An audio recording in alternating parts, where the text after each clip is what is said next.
Hello and welcome to SAE Tomorrow Today Unplugged. I'm your host, Grayson Brulte. On today's episode, today's topic is consolidation. That's right, consolidation is sweeping the industry. The consolidation is sweeping markets. It reminds me of this famous line penned by Bob Dylan in 1963. Come together, round people, wherever you roam, and admit that the waters around you have grown, and accept it that soon you'll soon be drenched to the bone. If your time is worth as a savin', then you better start swimming, or you'll sink like a stone, for the times, they are a-changin'. Indeed, the times are changing in the autonomous vehicle space. Bob Dylan couldn't have said it any better. Frankly, consolidation's on the way. Global bank failures are abound. You have reminiscence of 2008. Are we going to have a Bear Stearns moment, or are we going to have a Lehman Brothers moment? Who knows, but something's happening. First, it was Silicon Valley Bank, commonly referred to as SVB. They went under. That affected the industry pretty dramatically. We had a run, you could say it was started on Twitter. Who knows? That's for you to decide. Then it looks like Credit Suisse is next. BlackRock came out and said, nope, we're not taking it over. Swiss National Bank comes in as a backstop. Perhaps they're the next to go. Or is it First Republic, even with their $30 billion infusion of capital from JP Morgan Chase, Citigroup, Bank of America, Wells Fargo, Goldman Sachs, and Morgan Stanley? It only looks about a matter of time until that bank's failed or bought by a larger institution. Let's go back in history. Go back prior to 2008. First Republic was owned by Merrill Lynch. That's right, Merrill Lynch. They wanted the wealth unit. They wanted it. Well, when Bank of America bought Merrill, they spun out First Republic and it went public again. When the high is 220 and now it's down in the 30s, going down seems 20-30% a day with multiple breaker stops. So that looks like that's the next to go down. It's big tech bank, so you have one side you have wealth management, another side you've got tech banking. Okay, that could be next, or perhaps it's a regional bank in California such as PacWest. They could be on their way down. We don't know who's next, but we do know one thing. The Fed, led by Chair Jerome Powell, tightened until something broke. These massive rate increases, something broke. And as Bob Dylan penned, these times, they are a-changin'. That's right, they're changing. The Fed has induced this. There's no doubt about it, but it started with the trillions of dollars in capital that was put into the markets, and, well, something had to give. Something had to break, and that's where we are now. And I was studying a lot about banks, and I want to point this out. This is a really interesting fact. In the United States, there's more than 4,000 banks as compared to the United Kingdom, commonly known as the UK or England. In Canada, they're dominated by a mere 6 banks. Mere 6 banks. We're here in the United States, 3,000 miles coast to coast, we've got 4,000 banks. Okay, so we've got quite a bit. Yes, 6 banks dominate the markets of Canada and the United Kingdom. A lot smaller than us, but 6 banks, that's right. I'm going to look into a crystal ball and read market headlines. You could see clearly the same fate's come to the United States. Perhaps we're dominated by a handful of banks. Our 6 banks is JP Morgan Chase, Citigroup, Bank of America, Wells Fargo, Goldman Sachs, Morgan Stanley. Perhaps that's where it's looking. Look at the billions of dollars of inflows going to those banks. The day after SVB went down, $15 billion in fresh capital went into Bank of America. The deposit inflows, they're going. Those 6 banks, they're systematically important, and they're too big to fail. But should they be? Is there such thing as too big to fail? Global consequences if those banks fails. But if you're putting money in there, it's stable. But as an entrepreneur and a tech executive on the downside, you're getting 0.01% in your savings account, okay, compared to SVB, which was giving you over 4%. Chase, Wells, Goldman, Citigroup, B of A, they don't understand tech. They don't understand entrepreneurs. So good luck getting a loan. Those days are going to happen. Well, was Silicon Valley Bank's underwriting too loose? You could make that argument, but it's going to have a detrimental negative effect on everything. It's up for debate, but I'm not going to opine on that. I'm not going to offer an opinion on that. But what I will opine on and offer an opinion on is consolidation. It's coming to the autonomous vehicle industry, and to paraphrase the famed investor Howard Marks of Oak Tree Capital, Mr. Market's doing his job. That's right. Mr. Market's doing his job, and consolidation's healthy, and it's a part of business. Consolidation comes to every industry. You could be in the ice cream business, or you could be in the fast food business, or the QSR business, or the paving business. Consolidation comes to every business. It doesn't matter what you do. In some industries have become over-consolidated. As we said with the banks, you're dominated by 6 big banks here in the United States, the UK, and Canada. Okay, well, you can opine on that. But the fact is, the autonomous vehicle industry is not over-consolidated. Frankly, consolidation had to start in the autonomous vehicle industry. It's healthy.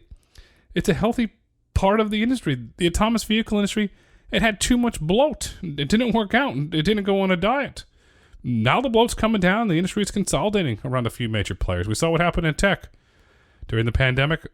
Way overhired, way overbought real estate. Well, Intel announced over the weekend that they're trying to sell their headquarters in Santa Clara and move down to San Jose. They got to consolidate. They're trying to become a leaner business. We're seeing all these different factors there.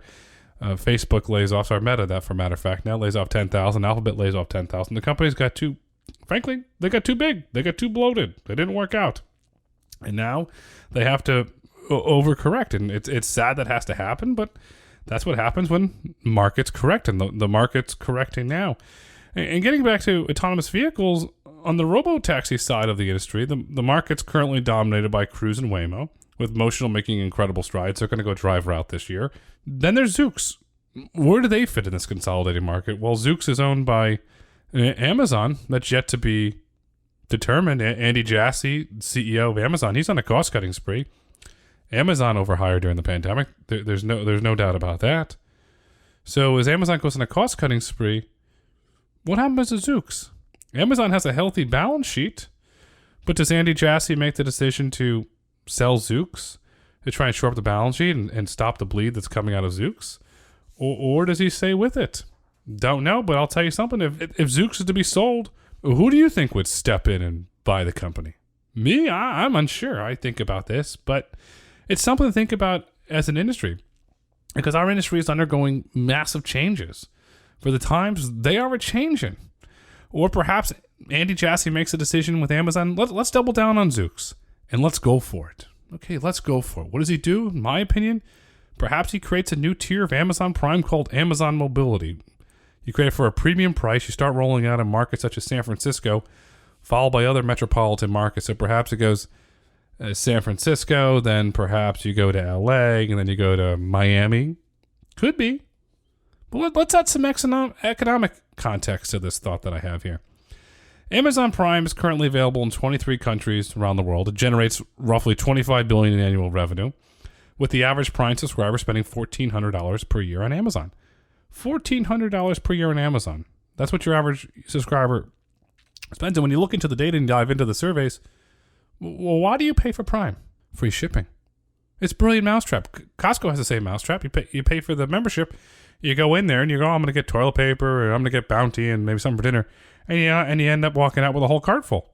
It's a brilliant, brilliant model. Prime, it currently costs $139. Okay, so that's what you want for your free shipping. Well, most people offer free shipping today, but you go on Amazon because you know you got the free shipping. And oh, by the way, if you want Tide, Bounty, or other household stuff, so you start looking at it, sometimes Walmart's cheaper or Target cheaper. But why do you not go to Walmart? Why do you not go to Target? Amazon's got free shipping. Okay, so you're already locked in that ecosystem, but if you have an American Express Platinum card, you can get Walmart Plus for free. Statement credit, but still free.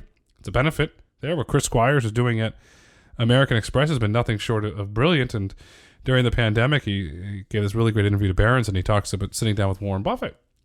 And then Buffett gave him this great advice and said, invest in your business, protect your brand, protect your customers. And that's what American Express did, and that's thriving, and they're offering all these different perks here. But getting back to Amazon, with the Prime costing $139 here, looking at these markets, as I said, San Francisco, Los Angeles, Miami, perhaps even Denver in the summer, what if there was a $400 or $500 a year monthly Prime mobility tier that unlocks those markets?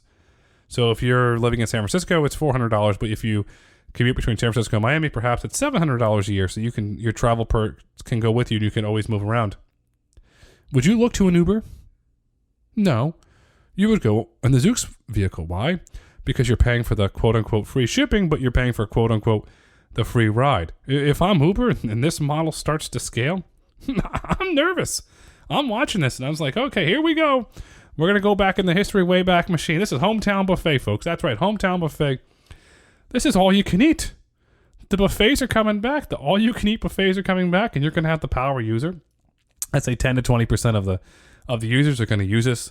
But then you're going to have the individual that just wants the convenience factor, knowing that it's there, and you're going to make money off them, and then they're going to become profitable. That was the hometown buffet model. It worked until America decided to get healthy. But who knows? It could happen. It could not.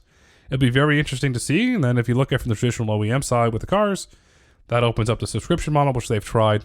and that perhaps there is some integrated subscription model there through an Amazon partnership. Not sure. Interesting space to watch.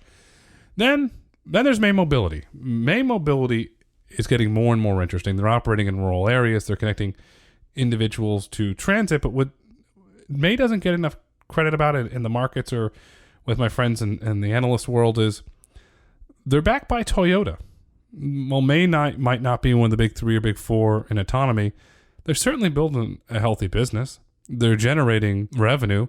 They're operating in rural areas where other individuals don't want to operate. May Mobility in Minnesota, northern Minnesota, matter of fact, I want to point out, northern Minnesota, they're operating in the snow, and the AVs are going. So I'll put on a hat here. I'll go out on a limb. I mentioned the Toyota relationship with the backing there. At some point, I predict that Toyota's going to step in and they're going to force Aurora Innovation to merge their car business with May and further solidify May as the big player for Toyota's backing. Because don't forget, May Mobility is building the technology for the Toyota e-Pallet. That's really interesting. So does Toyota basically make May their big bet, and then does Toyota eventually acquire May if that does happen? Perhaps. But the one thing that I can guarantee if that happens, May business becomes strengthened. They become even a bigger business. They are able to grow faster, and then on the Aurora side of the house, it frees Aurora up to focus on their autonomous trucking business. You read all the announcements, you watch the investor day, it's all about trucking. It used to be about car. In my opinion, Aurora's an autonomous trucking startup. They're not an autonomous vehicle startup. They're an autonomous trucking startup. They want to be in the trucking business. If the rumors are true, Sterling Anderson led the pivot to trucking, and if that's true, Mr. Anderson, Sterling, well done, sir. That's where the future of this stuff is. That's where it is. What's this merely a thought? I'm going to put on my Mr. Market hat here.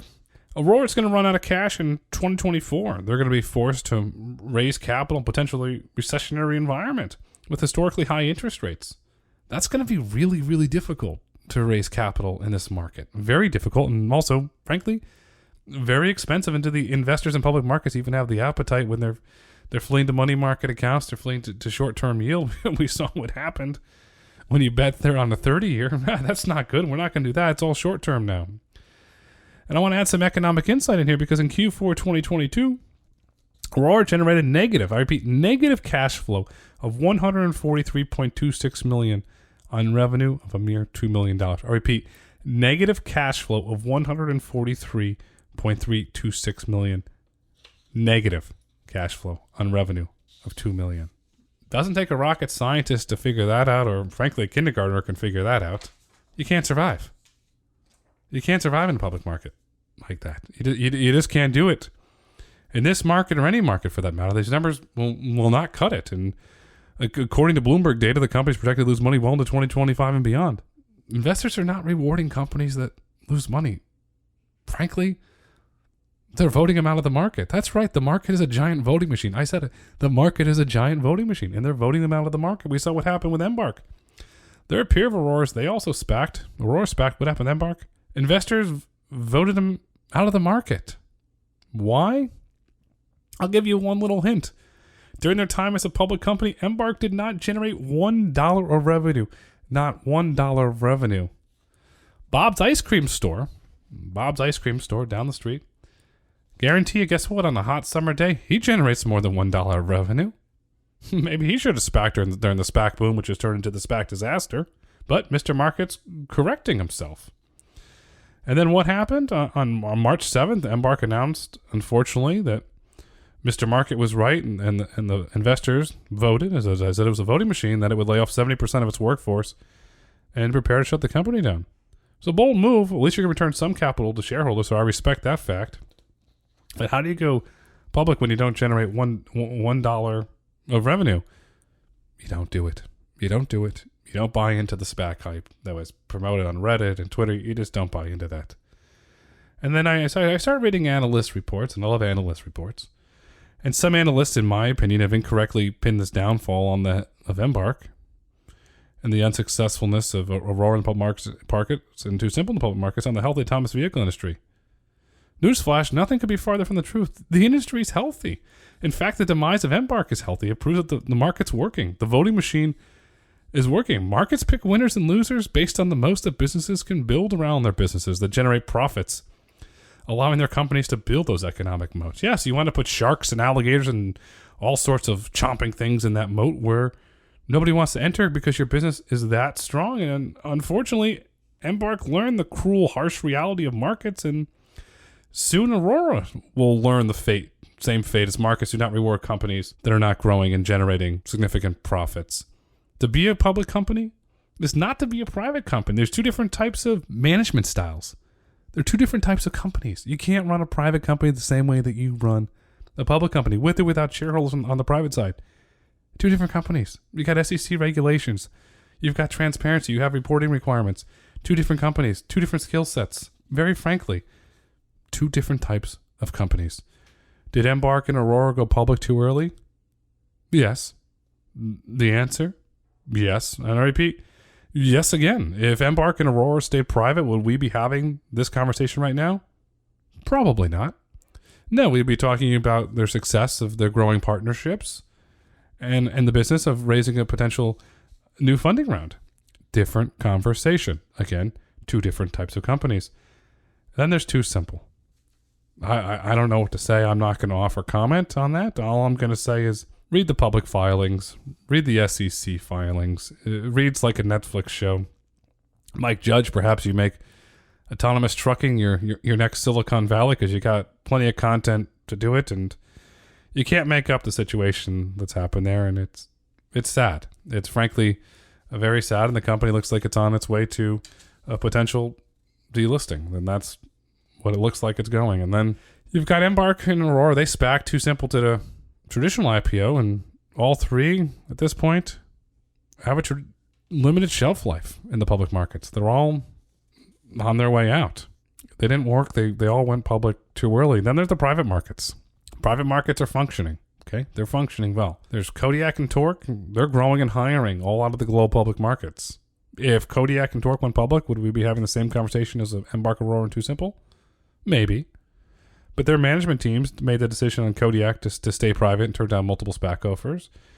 And on Torque's side, they made the decision to allow Daimler to acquire a majority stake in 2019. Daimler acquiring a majority stake in Torque, frankly, was a very smart move, both for Torque and Daimler. It gave Torque a partner with deep pockets in a truck, and for Daimler, gave them access to an autonomy stack. Well done on both sides of the transaction. Two different worlds, two different markets. And when Mr. Market completes his job, the autonomous trucking industry, in my opinion, will be dominated by Kodiak and Torque, and perhaps Waymo Via. If Waymo gives Via the team, the resources, they need to scale and grow, and frankly, Waymo needs to hire trucking individuals with trucking experience that know the lingo, know the handshake, know how the world works. Then there's Wabi. Raquel's building it out of Toronto. Who knows? If they can raise the capital and stay out of the limelight, there's a shot. They can round out the pack, but only time will tell. But they're right now currently raising capital. They have money in the bank, and they're a private company, so only time will tell. I'm not going to pass judgment one way or another on Wabi. All I'll merely say is that time will tell, which will, at this point, leaves us with two, possibly three big autonomous trucking companies. That's what's left. Consolidation work because it's going to allow private companies to raise more capital. As for the investors, it'll be a concentrated bet. There's less places to put your capital, so you'll be able to raise more capital. A consolidated market will allow the winners to build a big business, generate profits, build that giant moat full of sharks and crocodiles and alligators and all sorts of interesting creatures in there. Because when the companies are growing, they're generating meaningful revenue and large profits, then they'll IPO, and then they'll be rewarded. Airbnb waited. Okay, they waited a very long time to go public. They're profitable. They're buying back stock. They're growing. They went at the right time. Okay, stock might be down from what it IPO'd at, but there was a run-up. Still a profitable company. Still buying back stock. Still have a very healthy balance sheet. The question is, who's going to be the Airbnb of the autonomous vehicle industry? When they go public, who will wait for the moment to where your balance sheet is right and you're profitable? That's the company to watch. Who that is, I don't know, because time is on their side. As for the times, they are a-changin. And when the autonomous trucking industry first began, it was an afterthought. The robotaxis now it's at the forefront of the autonomous conversations. My oh my, how the times, they have changed. Just like we've seen in the banking industry, a handful of players will come to dominate the future of autonomy, and perhaps, as it currently stands, those players are Cruise, Waymo, Motional, Kodiak, and Torque, rounded out by your regional banks or your small niche players of May Mobility and Zoox. Who knows? Market conditions will change. What we do know is that the times, they are a-changin'. If you've enjoyed this SAE Tomorrow Today Unplugged, or have general thoughts or questions or feedback, or you don't agree, reach out to me on Twitter at GBRULTE. I'm looking forward to the conversation, and thank you for listening. Be sure to join us next week as we hear from Kathy Winter, Chief Operating Officer at May Mobility, and Thomas Johnson Kaiser, CAVEX Engagement and Project Manager at Minnesota DOT. SAE International makes no representations as to the accuracy of the information presented in this podcast. The information and opinions are for general information only. SAE International does not endorse, approve, recommend, or certify any information, product, process, service, or organization presented or mentioned in this podcast.